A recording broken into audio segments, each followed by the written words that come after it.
Welcome to the Salmon Runs YouTube. Enjoy the video. In this video, I will explain how to connect Figma to mobile.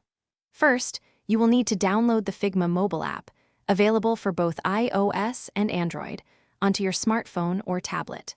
Next, it is crucial to log into the app using the exact same Figma account details you use on your desktop.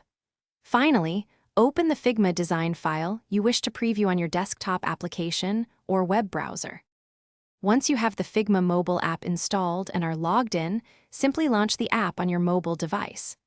Navigate to the dedicated Mirror tab. From your desktop, select a top-level frame from your open Figma file. The app is designed to automatically display this selected frame, scaled to the width of your device, providing an instant view of your design on a real mobile screen.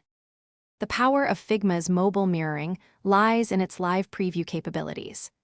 As you make any changes to your design in Figma on your desktop, those updates will instantly reflect on your mobile device. This allows you to interact with your prototypes as if they were a native application.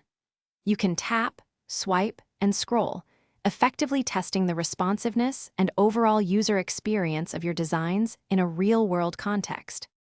Utilizing Figma's mobile preview offers significant benefits for your design process. It provides a truly realistic perspective of how your design will appear and function on an actual mobile screen, which is often different from a desktop view. This helps you identify and address potential usability issues much earlier. Ultimately, this seamless connection streamlines your workflow, allowing for quicker design iterations and a more polished final product. Thanks for watching. Consider subscribing if we helped you.